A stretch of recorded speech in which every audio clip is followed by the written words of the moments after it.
Hello everyone, welcome to Yes Online and welcome to daily current affairs session. So we will see the current affairs of today, from whatever newspapers and PIB.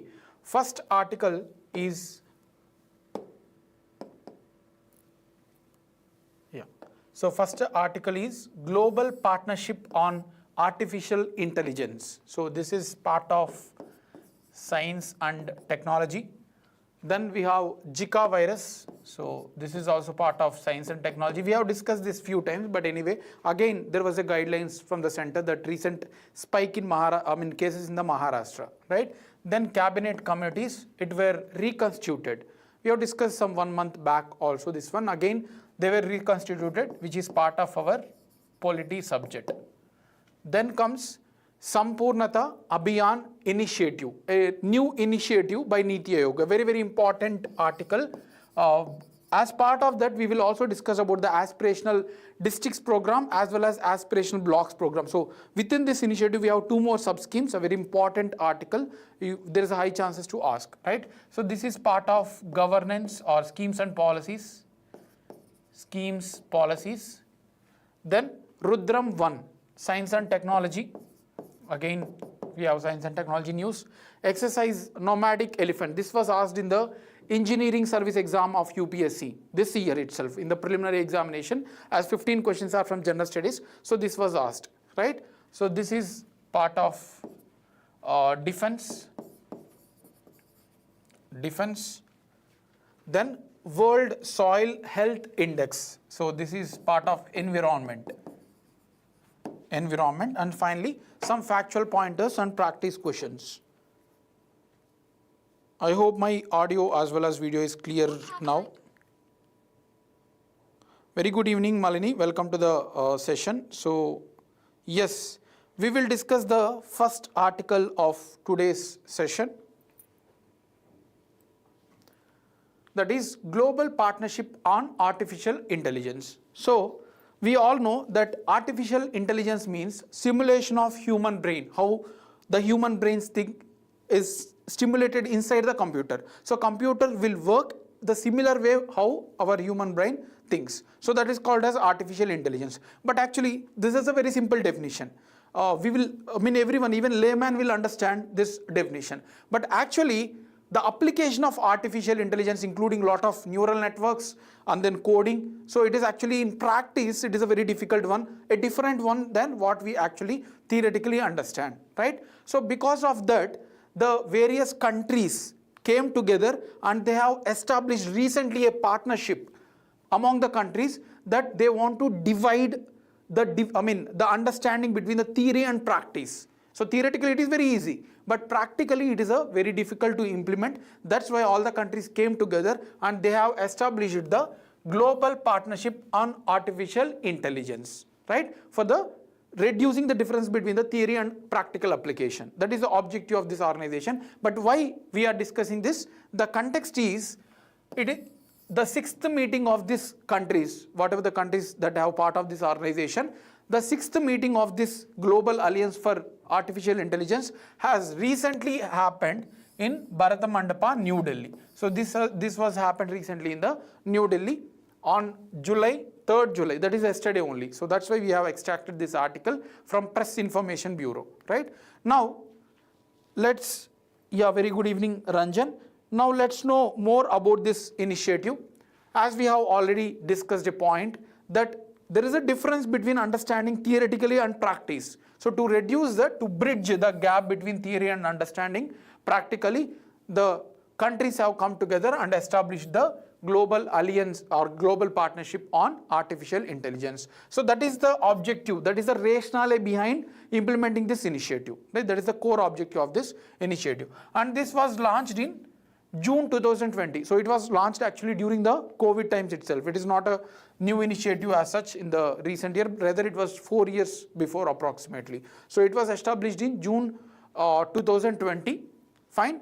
The membership of Global Partnership for Artificial Intelligence is open to all. Anyone, any country can join, right? Any country can join and take assistance in the practical implementation of artificial intelligence. But as of now, there are only 28 member countries of this group, including the European Union. So European Union is a single country. They are taking it as a single union. So within European Union, we have 28 or 26 more countries, right? So if those countries are individually added, it may become 56. But European Union is taken as a single union. Along with that, we are having 28 countries as of now, right? And India is one of the founding members. So in the 2020 itself, when the countries came together, India was also participated and it became the founding member of this alliance, Global Alliance for Global Partnership for Artificial Intelligence, right? And this secretariat, or also called as headquartered, is handled or hosted by Organization for Economic Cooperation and Development, OECD. OECD was one more economic organization of Alliance of the Developed Countries. So many of the European and some Western countries are part of this organization. The objective is to develop the economic growth of those countries. The secretariat or the headquarters of GPA, that is Global Partnership of Artificial Intelligence, is being handled or hosted by OECD in Paris, France, right? So headquarters as of now is in Paris, France. This is also important fact. So this is a simple article about the Global Partnership on Artificial Intelligence. So you need to know what is the objective, who are all the part of it, when it was launched, where is the headquarters. All those facts are important for our exam. Very good evening, Jashwant. So that is about the first article. Now let's move to the second article, that is about Zika virus. Many times we have discussed this some 1 month or 1.5 months before. Again, it was there in news. The context is recently there was a spurt. Spurt means increase in cases in the Maharashtra. Zika virus cases has been reporting some higher in number in the Maharashtra, right? So that's why the central government has given advisory to all the states that Zika virus is being spread. So you need to take care. Whatever the preventive measures are there, you need to keep in place. So that directive was released. That's why we have taken this article again from Press Information Bureau, right? Now let's know about the Zika virus or Zika virus disease, we can call, right? So it is a mosquito-borne disease like dengue, chikungunya. This is a mosquito-borne virus which was first identified in way back 1947 in Uganda, right? So mostly these viruses are identified in the African region only because of higher forests and then lack of hygiene and all. These viruses are usually found more in the African region, right? So this was first reported in Uganda, Africa in 1947. Fine. And this is a mosquito-borne disease. So this virus itself is born in the mosquitoes itself and they are transmitted. So if the mosquito takes this virus and it can spread to the other person. So it is a vector-borne. That means there is an insect between the person who is carrying this virus and then being transmitted to the other person. So this is transmitted by Aedes mosquitoes. There are number of categories of mosquitoes, Aedes, Culex, based on their legs, based on their shape and all. You no need to worry. But yes, this is spread by the Aedes mosquitoes family, right? Within Aedes, we have a Aedes aegypti and then Aedes albopictus. So female mosquitoes of this variety are being cause of spreading this Zika virus, right? Not only that, there were also proofs that this disease can transmit through sexual contact, either between males and males or males females, right? So because of this sexual contact also, there is a spread of disease. So through blood transfusions as well. So if blood is transferred from one person to other person, that if from wherever the blood is collected, if there is a Zika virus, then that also can be transmitted to the other person. So not only about through mosquito vector borne, it is also spreading through sexual contact as well as blood transfusions. Similarly, it can also spread from mother to child. For example, if a mother is carrying a child, right, inside the womb, whatever, like whether it is in first trimester or second trimester or third trimester, right? So this is also being transmitted to the child. From the mother, it is being transmitted to the child as well. So through pregnancy also, it is being transmitted. This was the question asked in UPSC Civil Services way back in 2020. There was a question on Zika virus, right? So the virus infection is usually mild and it can have a serious consequences. So starting from mild, it can also become a very serious effect, right? One of such consequences is microcephaly. Microcephaly means the head becoming the smaller size than actual one, right? So through this Zika virus, the head of the child who is giving or who is taking birth from his mother or her mother, so that head is becoming the small than actually it should be. So that condition is called as a microcephaly, right? So they may also ask you microcephaly is caused by, that is Zika virus only, becoming the head becoming the small. This being linked to the Guillain-Barré syndrome. So this is a rare disorder where the head becomes smaller. So this is being linked to the microcephaly condition, right? And as of now, there are no approved vaccines or there is no specific treatment. So this is the most concerning thing for us, that till date, Zika virus disease does not have any vaccine or medications, right? So this is the important facts about Zika virus. Any doubts in this? Any doubts in this Zika virus disease? You can ask in the comment section if you have, right? Any doubts? Now, the third article is about cabinet committees. Cabinet committees.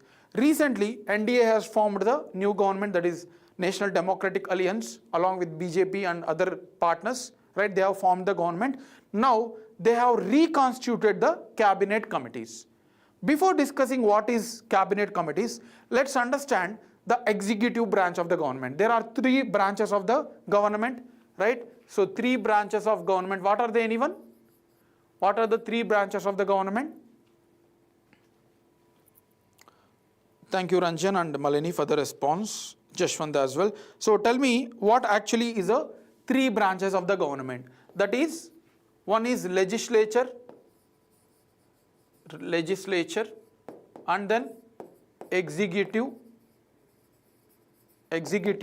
then judiciary. These are the three branches of the government. Legislatures make laws, they implement the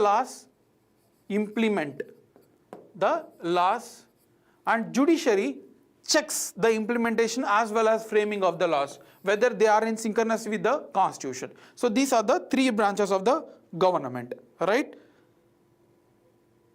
Those are the organs. Ranjan, you are talking about the parts of the parliament, but this is the branches of the government, right? Legislature. Within legislature, we have Lok Sabha and Rajya Sabha, and even president is part of the legislative organ. So executive and judiciary. Fine. So this is the three branches of the government. Now, within this, we are talking about the executive. We are talking about the executive, right? So in the executive, we have Council of Ministers, right? Prime Minister. So within the 542 members or 543 members of Lok Sabha, as well as 245 members of Rajya Sabha, right? Lok Sabha and Rajya Sabha. Within this is the bigger one, all the legislators. Within legislators, we have the government, the ruling government, and then other opposition parties, right? So within the total elected MPs, we are having the ruling government and then opposition MPs as well. Within ruling government, there are around, say for example, 290 members are there. Within those 290 members, we have the Council of Ministers. So there may be around 80 or 85 Council of Ministers. They are called as the main executive. That is the ones who are taking care of the implementation of different ministries, different, like Ministry of Finance, we have Ministry of Defense. There is a lot of ministries, around 80, 85. So within members, we are having ruling government and the opposition. Within ruling government, we have Council of Ministers. Within Council of Ministers, we are having the cabinet. So this is the cabinet one. So cabinet is the small group of ministers who will be actual taking of the implementation of this or running the government. Because Council of Ministers, there are 84 members. The Prime Minister cannot call all the 80 members every time and before taking the decision. That's why cabinet around 10 to 12 members will be there, right? Who will immediately meet whenever there is a necessary, whenever there is a war, for example. So immediately this small cabinet will meet and they will take the decisions. So this is the cabinet, which is small part of the Council of Ministers. Yes, President do have the executive powers. Whatever the decisions that we are taking, actually the government, we are taking the decisions based on the name of President itself.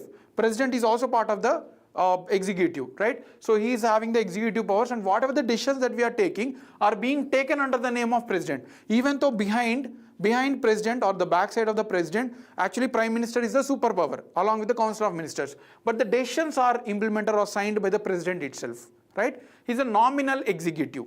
The real executive is prime minister who takes the decisions, but he is just implements it, whatever the council of ministers suggests. So president is called as a nominal executive, right? So this is the cabinet. Fine. Is this clear? The total members of MPs, and within MPs we have ruling government and then we have opposition. Within ruling government they form the council of ministers. Within council of ministers we have a cabinet, right? Now there are also cabinet committees. That means cabinet also has lot of things to take. So for that purpose, different cabinet committee on defense, cabinet committee on accommodation, all the accommodations to be given for the the members, and then cabinet committee on economic affairs. This cabinet, there are also committees who will be like 3-4 members, around 3 to 6 members. Small groups are formed within the cabinet to take care of certain decisions related to the various fields, right? So these are called as the cabinet committees. So I have explained you all these things because I want to make you know what actually is a cabinet and then what actually are a cabinet committees, right? So this is about the definitions we have already seen. It is just to speed up the decision making of the government. For that purpose only we have cabinet committees. I hope this is clear. Yes, Ranjan, you are correct. 15% of the total Lok Sabha as well as Rajya Sabha together, it should not cross more than 15%, though only those people can be appointed. At max 15% of the parliament, only they can appoint as a ministers, right? Fine. Now, more about the cabinet committees. The prime minister actually sets up these committees. So you may ask, or in the exam also they may ask, who sets up the cabinet committees? It is completely up to the prime minister. So prime minister itself can say, okay, you be this part of this cabinet committee. Cabinet committee on economic affairs, for example, prime minister himself will be part, and along with that he can choose 3-4 members. Like that we have a different committees. So you can see here different committees. Appointment committee of the cabinet, which takes care of about the appointment of the different chairmen or the important positions like national security advisor and all. Then we have cabinet committee on accommodation, which takes care of the accommodation for the MPs who are elected in the Delhi, right? And then we have cabinet committee on economic affairs. This is actually the most important one, where it takes the financial decisions to collect the tax, to increase the tax. So they will be taking care of these discussions. And then we have cabinet committee on parliament affairs. We have cabinet committee on political affairs. This is called as a super cabinet. So whatever the political decisions are there, whether to attack Pakistan or whether to change any political structure in India, so it takes care of this by the cabinet on political affairs. Then we have cabinet committee on security, cabinet committee on investment and growth, cabinet committee on employment and skill development. So currently we are having eight cabinet committees. A very important one. Currently we are having the 8 cabinet committees, except cabinet committee on parliamentary affairs and cabinet committee on accommodation. Except these two, rest of the 6 are headed by PM, headed by Prime Minister, right? So rest of all the 6 committees, cabinet committees, are headed by the Prime Minister. So rest of the 2 can be varied. So Prime Minister can tell that you appoint. As of now, this cabinet committee on accommodation is being headed by Rajnath Singh, our defense minister, and the cabinet committee on parliament affairs is being handled by the Amit Shah, right? So yes, they may vary, but these 6 are fixed that Prime Minister itself will head, right? So those are the cabinet committees appointed by the Prime Minister, and he can change whenever it is required, right? Yes, it is up to 3 to 8 members size of those committees. That is also fact. And yes, usually whoever the council of minister, they will become the cabinet members. So from the council of minister itself, mostly they will appoint as a cabinet, but that does not mean that outsiders from the council of ministers cannot be appointed. Even outsiders can be also appointed. Even outside of the parliament can also be appointed by the prime minister. It is up to him. There is no restriction that only the members can be part. Even outsiders can also become part of this cabinet committees, right? So this also we have discussed. This is about the cabinet committees. Any doubts in this?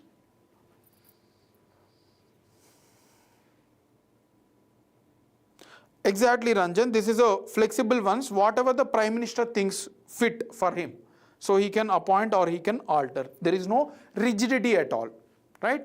Next one, a very important one, a new initiative by Niti Aayog, Sampurnata Abhiyan initiative. Recently, Niti Aayog decided to launch the Sampurnata Abhiyan, right? Sampurnata Abhiyan initiative. Now, before knowing about this initiative, let's know about one more program. In India, the development is not uniformly distributed. You take the southern states, they are a little bit more developed, and the northern part of India a little bit less developed. And even within the states, there is a differentiation. So you take Andhra Pradesh as an example.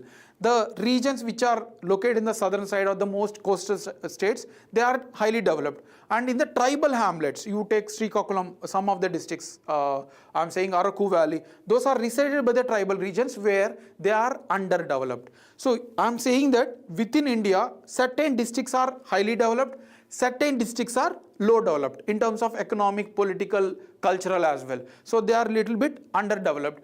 Because of this differentiation, Niti Aayog has come up with the two initiatives.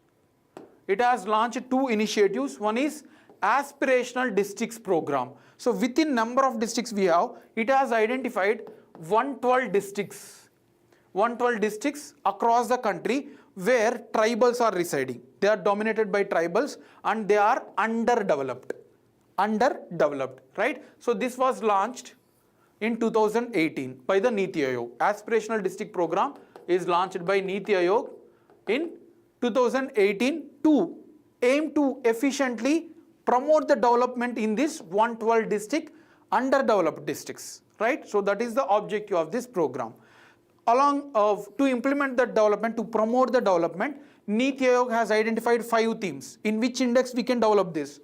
To enhance the health and nutrition, education, agriculture and water resources, financial inclusion and skill development. Financial inclusion means everyone having the bank accounts and all, and also skill development. Finally, infrastructure, which is the most important one. So on these 5 themes, Niti Aayog aimed to bring all these 5 themes into the aspirational district to promote their development. That is the objective of this scheme. And progress is measured based on the 81 indicators. This is also important, factual things. So these 5 themes, within 5 themes, all the things are divided into, like within water resources, drinking water, irrigation, sanitation, there's a lot of other sub-indicators. Total 81 indicators are there within these 5 themes. Based on that only, they are estimating the development of the districts, right? So this is about the aspirational districts program. Now, as this was not exactly able to implement, the Niti Aayog has launched the aspirational blocks program.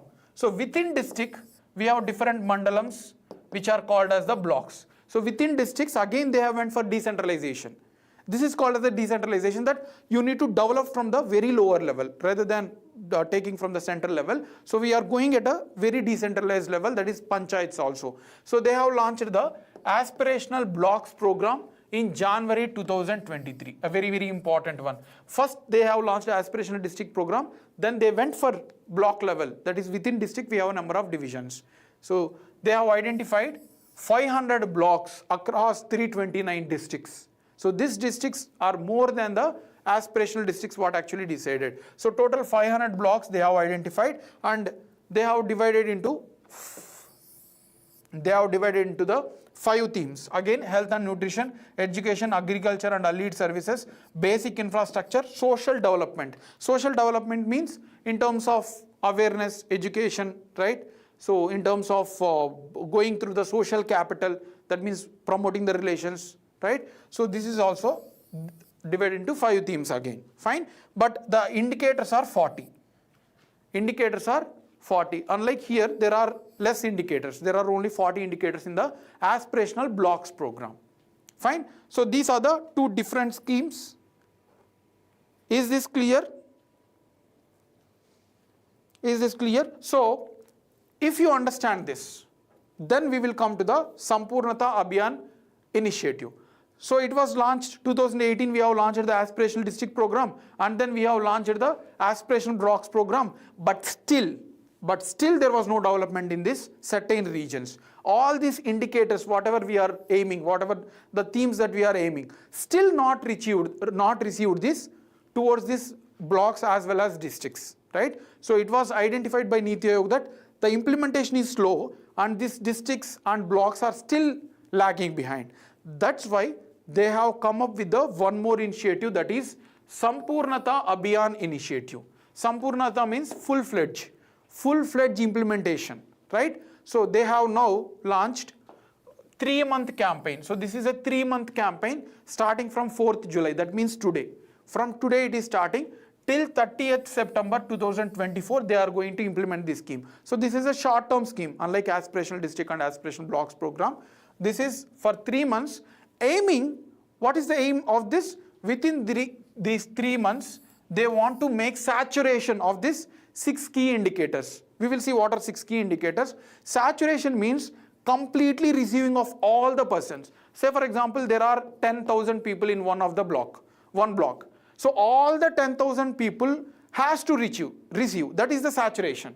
So all the people who are residing in the regions has to receive all these benefits. Then only it is called as the saturation. That means benefits has to reach out to every individual in these regions. For that purpose, Sampurnata Abhiyan was launched by Niti Aayog. So they have identified focus areas, 6 focus areas in aspirational blocks and 6 focus areas in a aspiration districts. You don't need to remember, just making you to know. You just need to know what is the objective of this launching Sampurnata Abhiyan, because there is a lagging behind even after implementation the aspirational district programs and aspirational blocks program. That's why they are now taking 6 indicators and then trying to completely saturate the implementation. That means all the persons has to be reached out, right? So percentage of pregnant women to be registered in the hospital so that they will know who are giving birth, and then they can reduce the deaths of the women, right? That is the objective.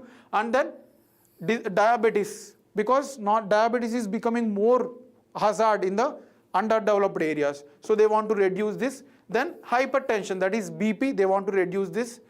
Pregnant women taking supplementary nutrition, not just the basic nutrition, but eggs, chicken, whatever required for the good health. So they want to promote the nutrition of pregnant women. Soil health cards, that means these are the cards which were launched by Government of India, Ministry of Agriculture, to make know the farmer what is the condition of soil and what kind of crops can be grown there, right? So for that purpose, soil health cards were launched. So in the card itself, they will know what is the condition of the soil. Based on that, farmers can cultivate the crops, right? And then self-help groups, right, which will come together, the group of people come together and they launch the business, right, small business. So to implement or saturate these 6 things in the aspirational blocks, all the blocks has to receive all these 6 things in the coming 3 months. So that is the objective of Sampurnata initiative, right? Similarly, for aspirational districts also they have launched, not only blocks, but for districts also they have launched almost same thing, registration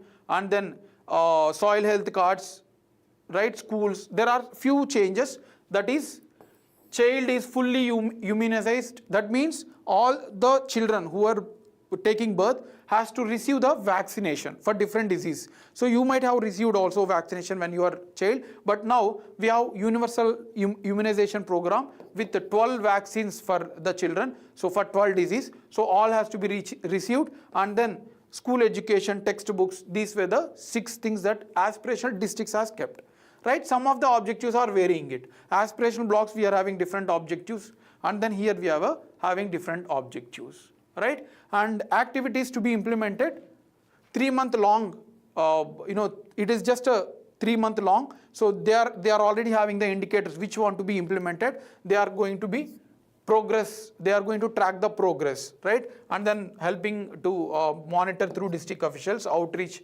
bringing awareness among the people and all. So this way they are going to implement this, right? So we have seen the aspirational districts program, aspirational blocks program. Still there was no development as what decided by the Niti Aayog. So they have come up with the Sampurnata initiative to implement these things in these identified regions. Any doubts in this?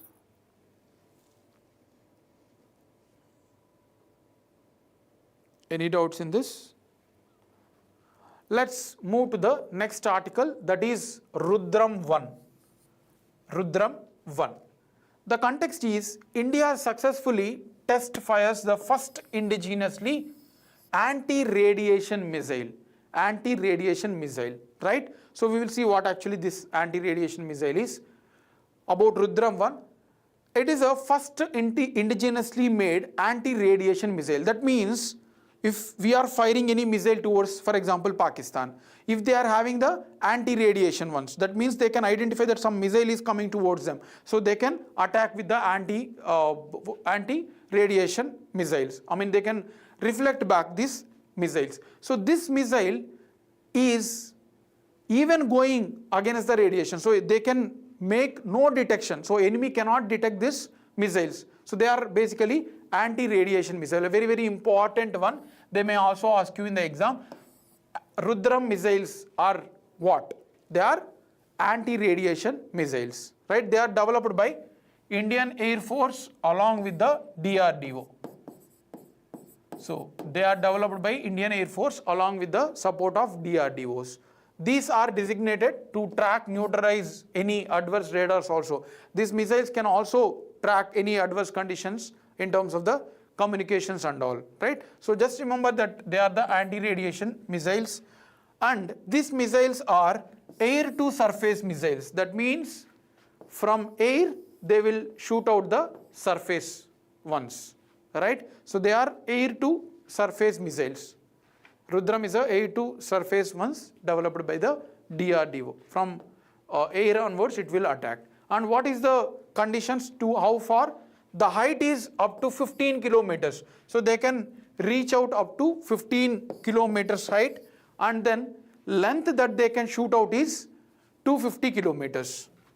A very important one. Height it can reach out is up to 15 kilometers, and the length that they can reach out is 250 kilometers. And we have seen that they are launched from the air. So some what aircraft should be there. How can any missile be launched from the air? So it has to be supported by some aircraft, and this is being tested from Sukhoi 30 MKI. Sukhoi 30 MKI is a aircraft which can hold the missile and it can launch, right? So this is about the Rudram 1.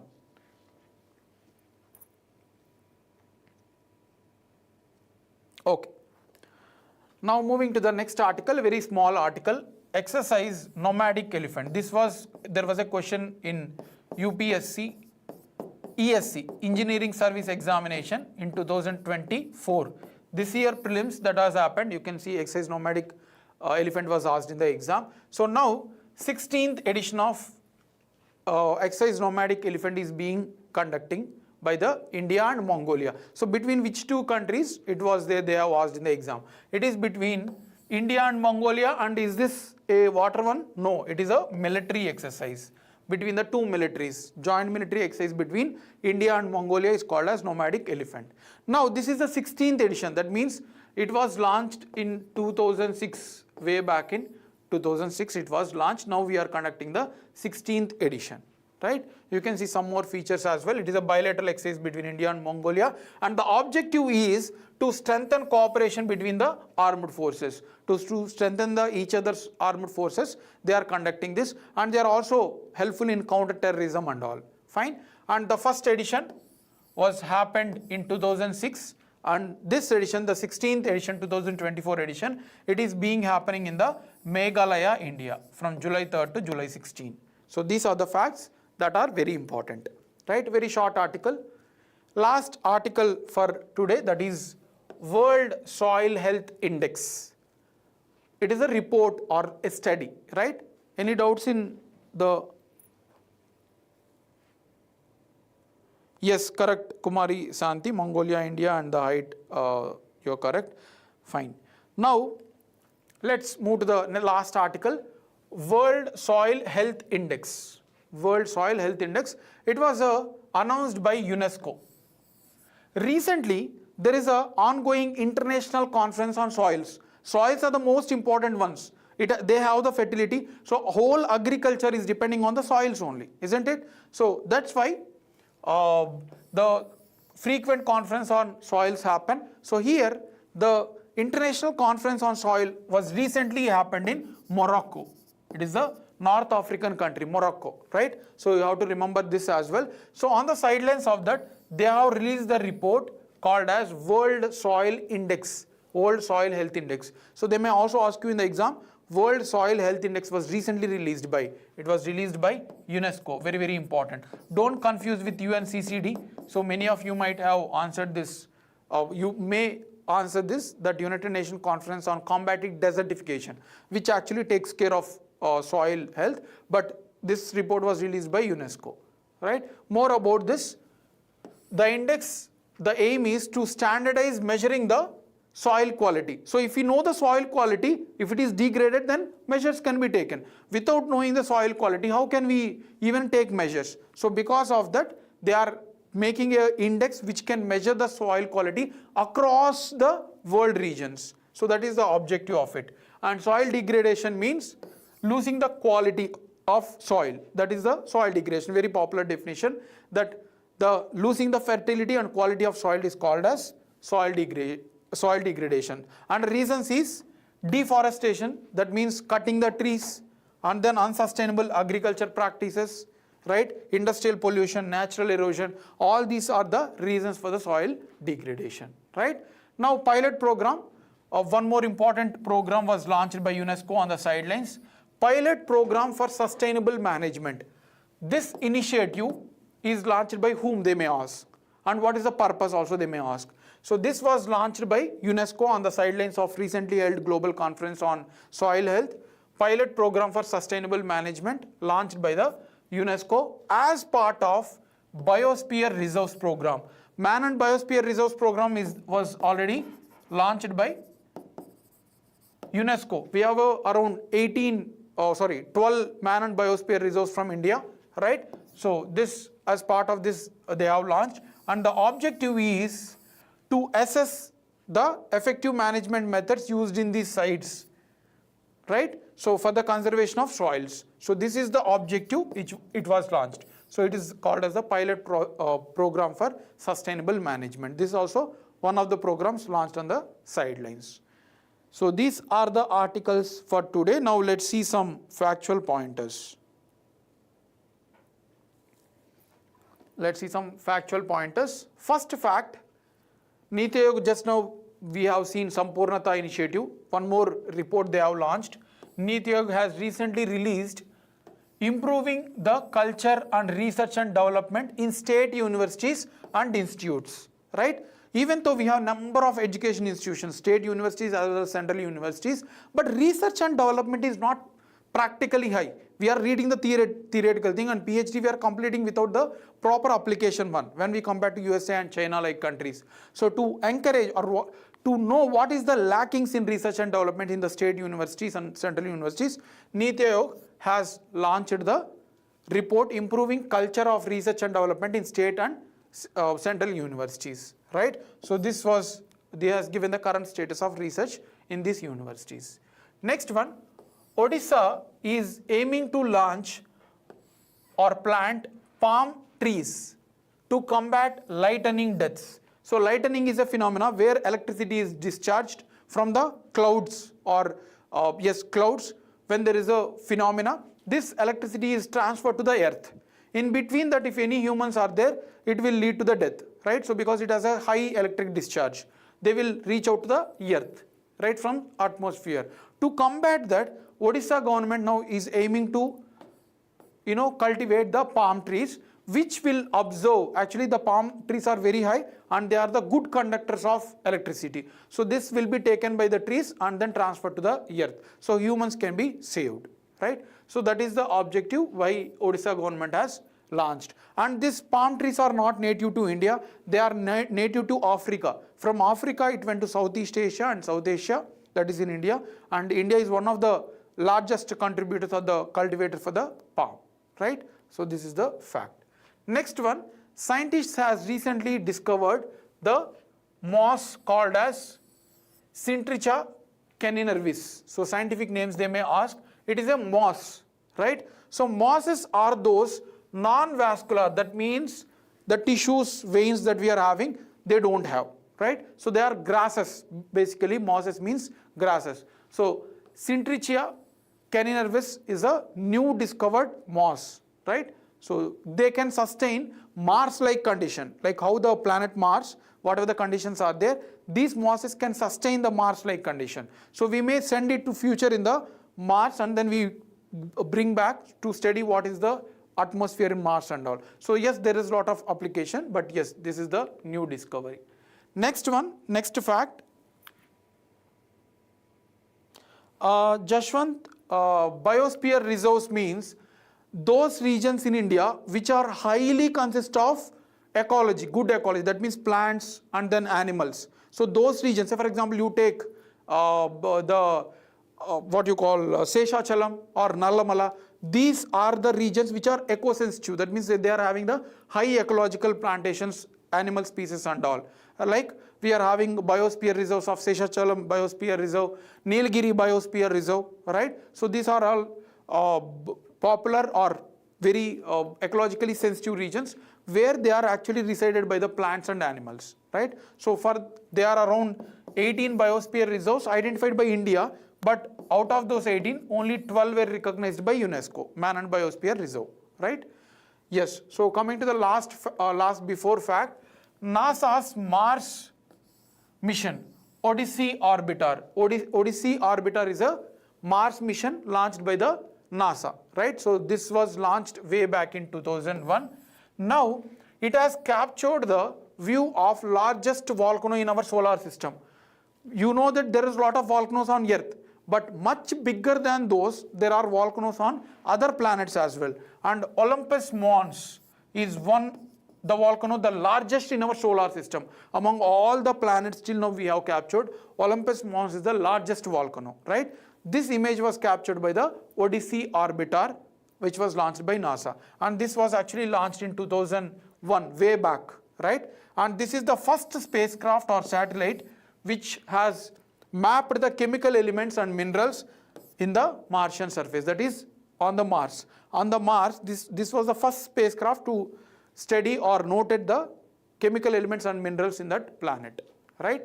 Last fact for today, that is a team of researchers from Zoological Survey of India has recorded a new species of frog, right?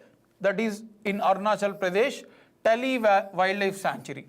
Tally Valley Wildlife Sanctuary, they have recorded the new frog. The new frog is known as Xenophyrus aptani. Aptani is a tribe of Arunachal Pradesh. So that name was given, right? So Xenophyrus aptani is a new frog species discovered from Tally Valley Wildlife Sanctuary from Arunachal Pradesh, right? So this is about the factual pointers for today.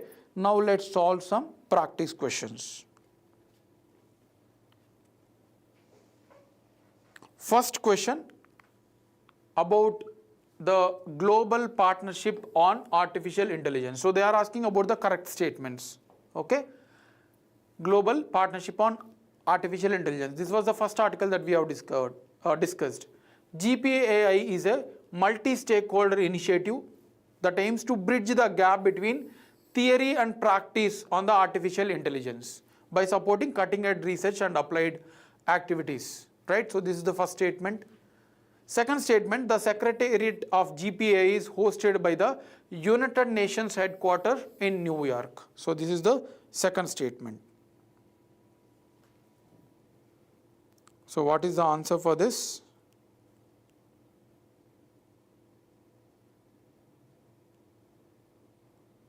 We have seen this is the objective. Whatever the artificial intelligence theoretically we are understanding, that is completely different from the practical application. So for that purpose only, they have launched this GPAI. So first statement is correct. Second statement, the Secretariat of GPAI is hosted by United Nations headquarters in New York. This is wrong, right? So this was actually held by OECD. Organization for Economic Cooperation and Development in Paris, France. Paris, France. Right? So the second statement is wrong, first statement is correct. So hence answer is A. Malini and Ranjan has answered it as correct. Fine. Next one, about the Zika virus. Which of the following is correct about the treatment and prevention of Zika virus? So about the treatment and the prevention of Zika virus, they have given 4 statements and are asking about the correct one. First one, there are approved vaccines against Zika virus. First statement. Second statement, there is no specific treatment available for Zika virus infection or disease. So second statement, antibiotics are effective against Zika virus. Zika virus can be treated with the antiviral medications. So out of this, yes, Jaswant, correct first for the A for the first question. Now see the second question. We have discussed about the treatment related to the Zika virus.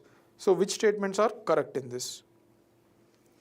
It cannot be treated, there is no treatment at all. So this is wrong. Antibiotics are also not available. There is no approved vaccines as well. So this, as of now, we don't have any vaccines or any particular treatment for the Zika virus. So answer is B. There is no specific treatment available for Zika virus infection or disease. Correct, Ranjan and Malini, both of you have answered this correct. Next one, about the cabinet committees. Which of the following statements about the cabinet committees are correct? Yes, Yasmin, you are correct for second question. Cabinet committees are extra constitutional device to facilitate in-depth policy examination by the executive, right? So that is the first statement. Only cabinet minister can be members of the cabinet committees. So this is the second statement. Cabinet committees are always chaired by the Prime Minister.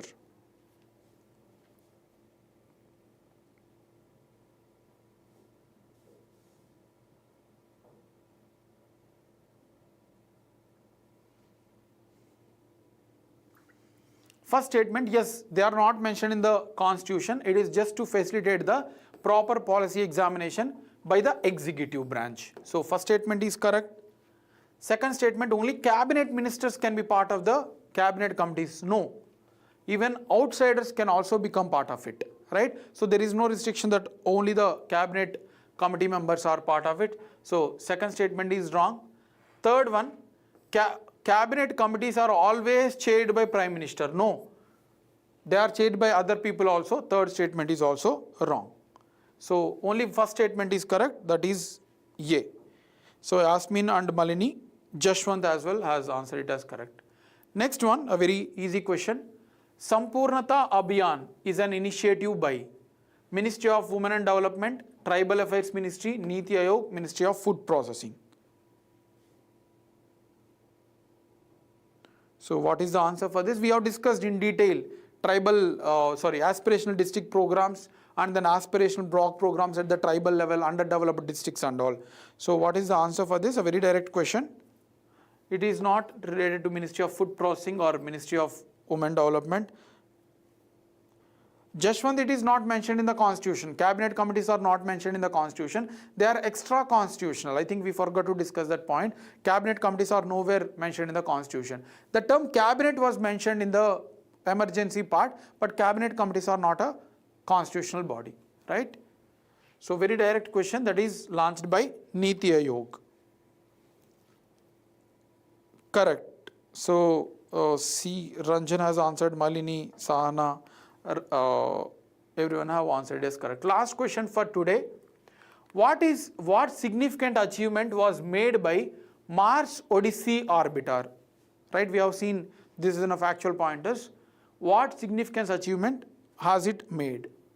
First spacecraft to land Mars, first to make global map of chemical elements and minerals on Mars surface, first to return samples from Mars, first to detect water on Mars.